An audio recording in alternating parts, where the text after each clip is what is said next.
So Joann's is gone. Now what? Now where do we get fabric? Where do we get supplies?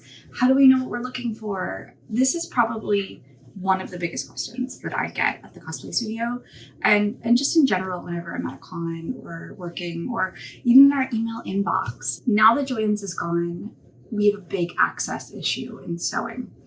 And how do we fix that? How do we solve this problem? Where do we go? How do you find what you're looking for when you don't know the name of necessarily what you're looking for? So today, while I am in the midst of making my second coffee of the day, I just want to yap about that very briefly. Okay, so I want to split this up systematically here. I want to talk about the different types of things that may be needed for a sewing project or a cosplay project, and where I recommend you can go for each of these things. So we're going to start with wovens.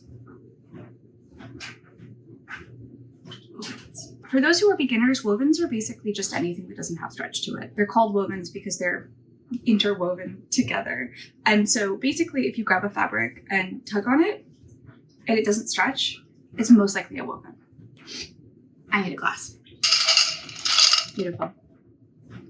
Okay, so wovens are the most basic thing that we can talk about in terms of fabric supplies, right? But it also is sort of the broadest category, because when you're looking for fabric, you're not necessarily looking for, a pair of scissors. Like, that's simple. It's just a pair of scissors that meets your needs. When we're talking about fabric, we're talking about different designs, different weaves, different styles. Particularly if you're talking about this for cosplay, you're going to want something that has a look that really matches the character or matches your vision for the character. So that's where Joann's was super helpful, right? Because Joann's, you could just sort of go and walk around and see the sights and feel things, get a feel for what you were looking for. And so if you didn't have the language as a beginner for necessarily what the fabrications are that you're looking for, Joann's was really helpful for that. So now we have to have the language, right? Because you have to actively search for things. Minnie. I knew this was going to happen, or it was going to be the nightmare of all the cats screaming. This is Minnie. Medicine May. I'm kidding. That's not what she's actually called. Her friends call her that. This is Minnie. Minnie. I love you, Minnie.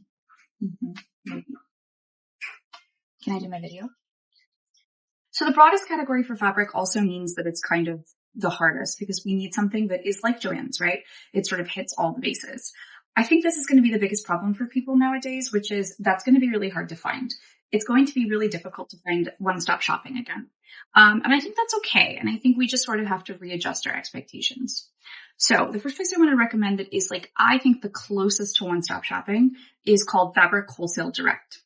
Okay, so Fabric Wholesale Direct, they have a really wide variety of fabrics. They have some knits too as well, but they are really separated by category and by fabrication, you can sort them by color, but it's going to be really hard on their website to figure out what you're looking for if you don't necessarily know the type of fabric you're looking for. I would have to check and see if they do swatches. I think really as a community, we're going to have to get really comfortable with the idea of swatching. So for those who don't know, swatching is a thing that's very common in the fashion industry. Basically, you will go to a fabric store and say, hey, I'd like to swatch this fabric, this bolt of fabric. Sometimes there's a fee, sometimes there's not, but what they do is they'll cut you off like itty bitty strip, right? And then you can take that back. And if you're working in the industry, you can take it to a designer, put it on a mood board.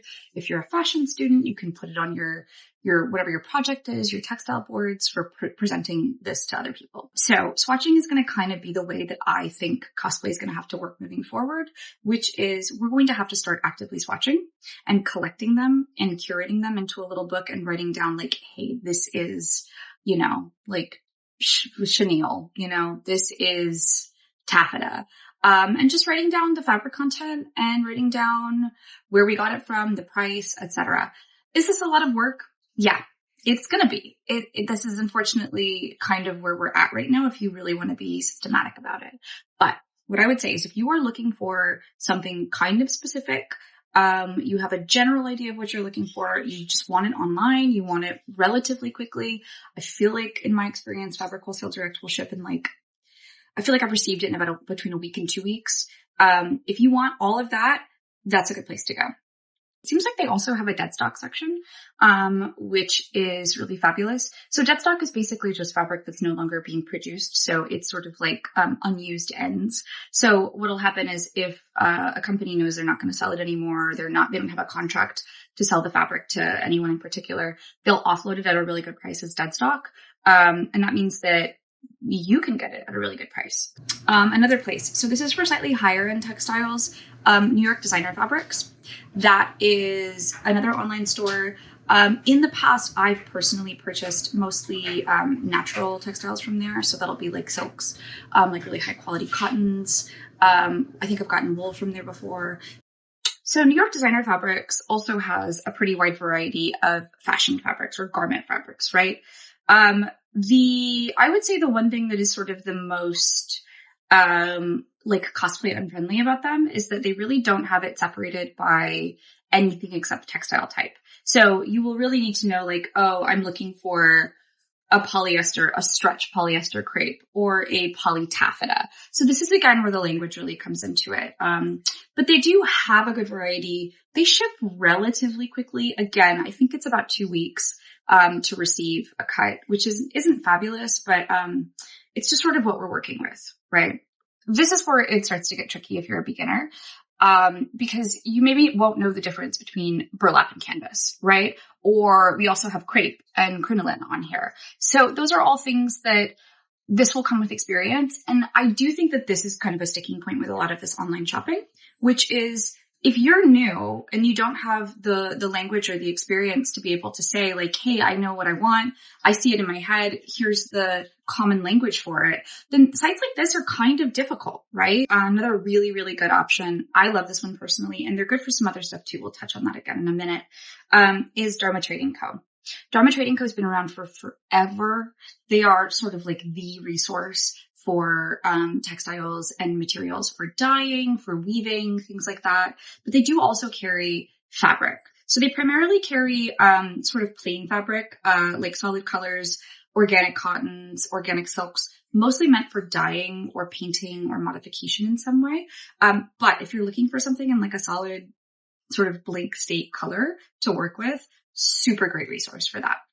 So those are sort of like the basic top ones that I would recommend just for sort of basic everyday use, right?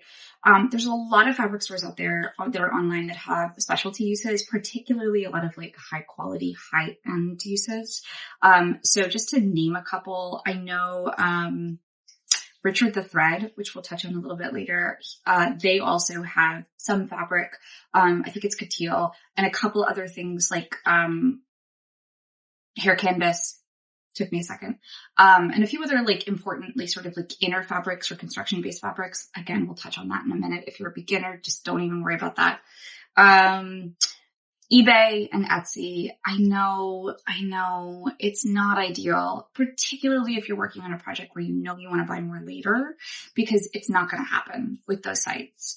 God forbid, I hate to recommend it, but Amazon does have some very affordable pre-cut fabrics in solid colors. That is I would say if you're going to use that is really, really good for like making samples or mock-ups or just something really simple and fast. I wouldn't do it for anything that you need to be of quality, because the quality and the dye lots are really inconsistent. So the color from order to order will be really different, but it's there, it's available, it's a resource, and we're just sharing resources. Okay, we've covered wovens. Now we're going to move on to stretch. Stretch fabric, like I said, is anything that moves when you stretch it. Pretty self-explanatory. People in the sewing industry are not very creative with naming. If you're a person that knows how to knit or crochet, you're going to be pretty familiar with the process of how knit fabric is actually made. That basic like cast on, knit, purl type process is essentially on a very large like manufacturing scale how knit fabric is made. So if you knit, great, you probably have a better understanding of this. If you don't, just know that woven fabric is crisscrossed. That's how it's made. And knit fabric is loops. And the loops allow for more room between the fibers to stretch. That's all you need to know. Basically, knit fabric is what we're talking about when we're talking about things like bodysuits, leotards, dancewear. There can be other like utility purposes. If you want something that's like really, really funky and shiny and metallic, that's probably going to be a knit or a coated knit. So for knits, I have a couple of recommendations. If you're not going to like them because it requires phone calls, which I don't like personally. Okay. So Spandex House and Spandex World. Those are the big two that I recommend the most. They are both based out of New York. They're like literally a block apart. I think they might even be on the same block. It's been a minute since I lived in New York, but, so they are sort of the go-to for knit fabrics. They have pretty much everything that you can think of in the spandex lycra category. They don't have very good websites. So the best way to figure out if you have a vision or if you have something like, let's say you saw something on Pinterest or online that you're like, oh, this is the exact type of fabric I'm looking for. They do have really good customer service, albeit they're a little mean, but mean is not the right word. They're just very busy, and they're very short with people, and they just sort of like want to get through the day, which I honestly, as a busy person, fully respect. But just be prepared to kind of have like a very terse customer experience moment. So Minnie, Spandex House and Spandex World both have a really, really large selection. They can also order a really large selection. I believe they swatch. But most of their customer service and interactions are done through the phone. Maybe they've gotten better and they've gotten more with email, but, my experience is calling them is the best way to get anything done. So if you are looking for something very, very, very specific, what I recommend you do is you give them a call, send them an email, say, hey, I'm looking for a very specific style. I don't know the name of it. I'm looking to get this much in terms of yardage. Just estimate, just have that there. Have your shipping info and your zip code ready. And then say, can I email you a picture and see if you have anything similar? Send that off to them, get it back, and you can coordinate with them. They do have such a good variety that it actually is kind of worth like having that extra layer of like having to interact with somebody and having to ask a lot of questions and the back and forth. They are very helpful. It is a very busy environment. You can ask them for swatches. You can ask them for things. Just if you go in kind of with your heart on your sleeve and you just say, hey, I know you're busy. I really appreciate this. I'm just looking for something specific. Can you help me? More often than not, they will. So I do recommend them just because their variety is so, so, so good. And if you're looking for something really specific, like neoprene, like scuba knit, like double knit, like, something that's like coated in a really particular, like metallic coating or, I don't know, like a particular design or print. They do have a lot of, last time I was there, they had a lot of like hexagon prints, which is super cool if you're working on like superhero type, like bodysuits and stuff. But you do have to kind of take the extra step and take the initiative to reach out to them. So those are my two for that. If you are not a phone call person, which I am not 99.99% of the time, the sites that I mentioned for the woven categories also do have a small selection of knits. They're going to be more traditional knits. So it's going to be things like jersey knit for t-shirts or for dresses or things like that. Like they're not going to have a lot of the specialty kinds of things. That might be what you're looking for though. Like it really just depends. So start at those sites. And then if that's not coming through with what you need, Spandex House and Spandex World are kind of the place to go. So that's kind of like the basics that I cover for fabric.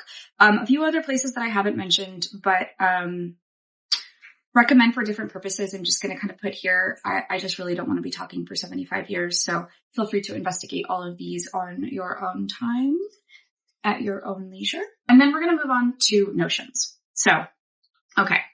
Notions, the category of notions really includes things like scissors, buttons, thread, not really so much yarn. Any of that basically. Anything that is like the structure of a garment, but then also the components that allow a garment to sit how you want. Like on the dress I have now, there's like the little sliders, the little bra type sliders, things like that. That's all considered notions. So the big resource that I think most people probably know about at this point, but this is sort of like the holy grail, is wawak.com. Wawak, again, has been around for a really long time. When I worked in the industry, it was where we sourced the vast majority of the materials that we used for like shop upkeep. So like we would refresh thread through there. We would refresh zippers. We would do, like organizational things and rollers, specialty rollers and things like that. And I do think their website is very well organized. So if you kind of don't know what you're looking for, but you know you need something, they're really good to kind of search through and figure it out. And it's also kind of fun to just peek around. Like if you're insane like me, like it is actually a really good time to just kind of be like, what's that used for? What is that? We're coming back to Dharma trading. So Dharma trading, again, more of like a specialty store, but Dharma is really good for supplies for things like dyeing, things like weaving. They do have like additives and tools for dyeing. They have some yarn. They're just a really good sort of all-purpose. Like they don't have everything, but what they do have, they have a lot of and really high quality of. So if you're trying to do more like fabric art, I would say, or fabric craft, rather than just strict sewing, that's a really good resource to use. And they have a lot that's available for that. Okay, and we're also going to go back to Richard the Thread. So Richard the Thread is like a corset supply store primarily. I think they have millinery supplies as well. So that's hat making, and corsetry is corset making. They are sort of like the resource for really high quality boning, like bones that go inside of a garment. They're really good for really specialty closures for corsets. Like corsets have like those weird like metal hook things for beginners, like if you don't know what I'm talking about. They also have a lot of bra making supplies like underwire and things like that. So a bit more advanced and a bit more specialty, but if you're looking for something really particular, that's a good resource. They've been around forever. They're really reputable. Okay, so those are my kind of general online shopping basic recommendations. Now I want to talk about things that are a little bit more freaky, a little bit weirder, because I just want everybody, this is a really good opportunity, I think, with Joann's closing, for everybody to kind of have an open mind about what shopping for fabric looks like and what sharing resources looks like. I think we're at a really, really important turning point in this industry where it's like, with Joann's being gone, cosplayers and younger makers and younger stitchers have this like really big opportunity in front of them to kind of dictate what the industry does going forward. So sewing has been so old-fashioned for so long, but now we finally have this ability to come forward and say like, that doesn't work. I want this, and like the industry will follow suit. So it's really interesting. So this is like something that I just kind of want everybody to think about. Number one, local fabric stores. I am obviously, as the owner of a teeny tiny business, I strongly recommend shopping local. And I also, as a person that is working really extensively amongst the sewing industry, talking to retailers, talking to distributors, I'm having a lot of conversations with these people. And like, I think for the most part, their hearts are in the right place and they care very deeply. They're just much like all of the rest of us, struggling financially, struggling with how niche their product is, or their services, their fabric store is, how local, hyper local their store is. So it's like, I think they're just very hesitant to add on the extra expense of having like cosplay specialty things if they feel like that's not, the cosplayers aren't going to come in. So this is kind of where it's really important that we bridge this gap, because I know we've talked about this before. I know that cosplayers have been burned by local fabric stores and quilt stores in the past. Understood. I know that local fabric stores and quilt stores have had tenuous, like kind of rough relationships with cosplayers in the past. We all need to make peace, and we need to just make this happen, because I think this is a great opportunity for us to take sewing, which got really corporatized, and to bring it back down to the people, right? So go to your local fabric stores. Do they not have what you're looking for? Cool. Go talk to them.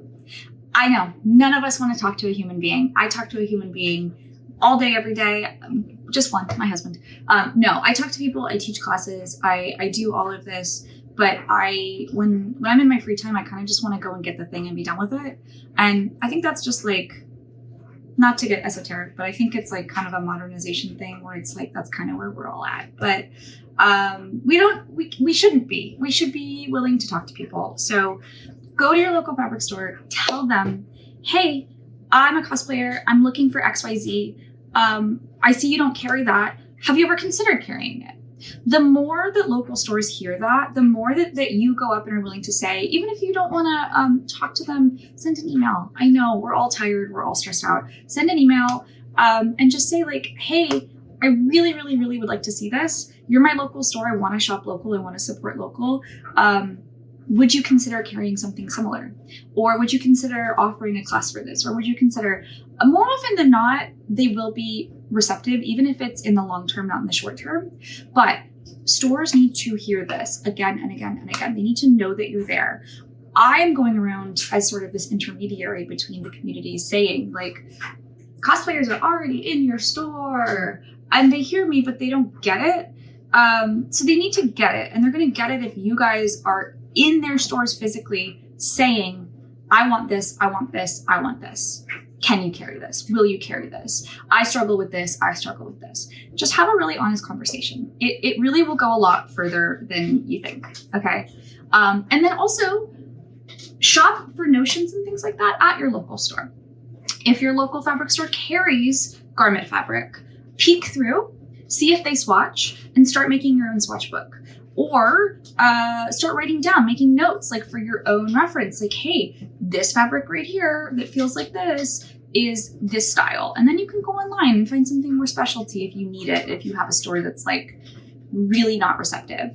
I unfortunately live in an area where I have a really great store that's really not receptive to cosplayers. I still shop there anyway, but, you know, because it's like we still have to support each other. But, you know, it is good to just kind of go and get a feel for like, oh, I think this is what I'm looking for. Write it down, search it somewhere else. It's all good. Okay, so another option that's a little bit funky that I want you guys to think about is creative reuse. So creative reuse is sort of this new subset of recycling / shopping that we're seeing pop up a lot. There's a lot of talk about it in the sewing industry right now, and I think it's like such a cool thing. I'm mostly seeing it, I mean, I'm East Coast based, but I'm mostly seeing it in like the Carolinas. But I know that creative reuse pop-ups and exist all over. And I know California has a couple as well. So what creative reuse is it's basically a permanent nonprofit store, kind of like a Goodwill, but just for craft supplies. And craft supplies can mean anything, kind of. So what they do is they will have people donate and drop off things like old printers, like scrap paper, like old magazines, like paper clips, just anything that you have laying around.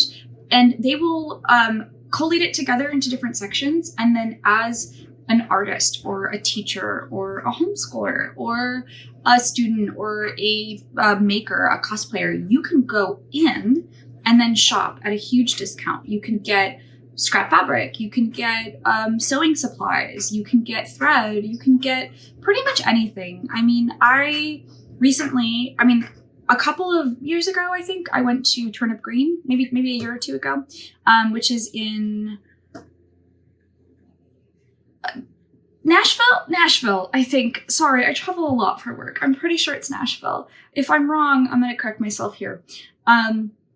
That's a really fabulous space. They do really awesome work in the community. It is a super cool idea, and they are also really near some really cool coffee shops. So like you can make a whole little day of it.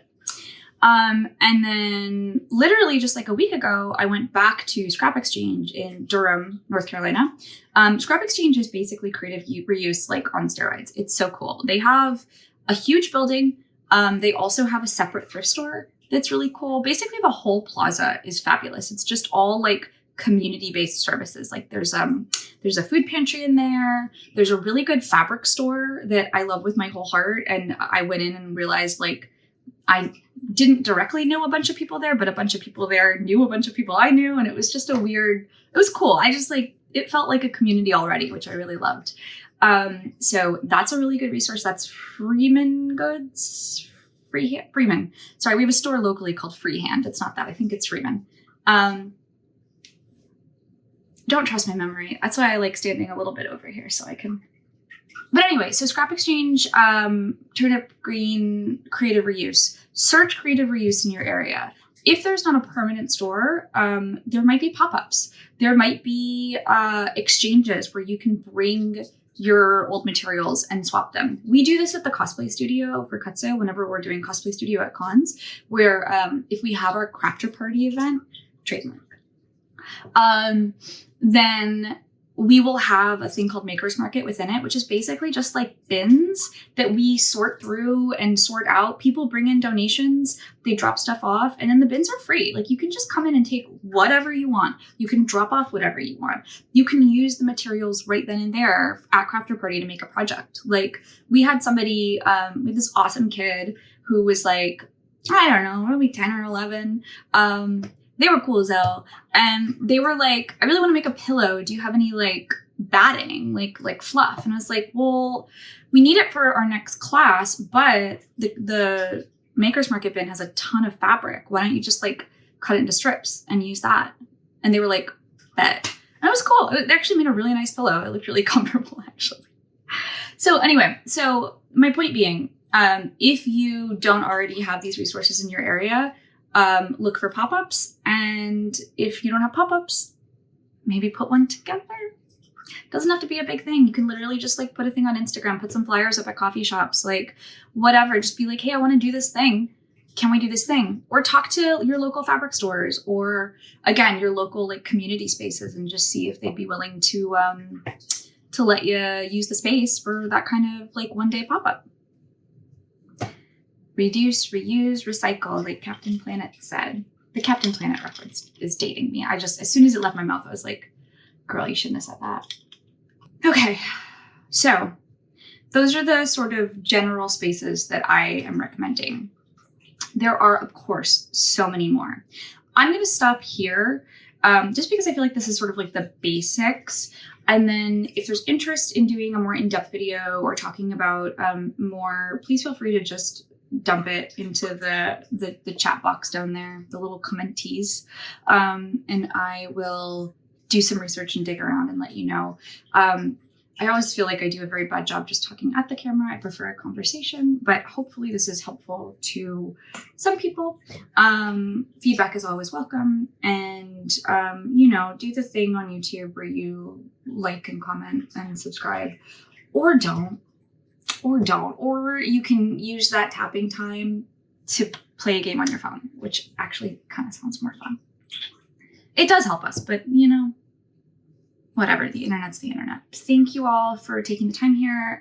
Again, if there's more resources or questions or anything that I can yap about, please put it down into the ether, and I will respond to the best of my ability. And thank you for tuning in. Make cool stuff. Thanks.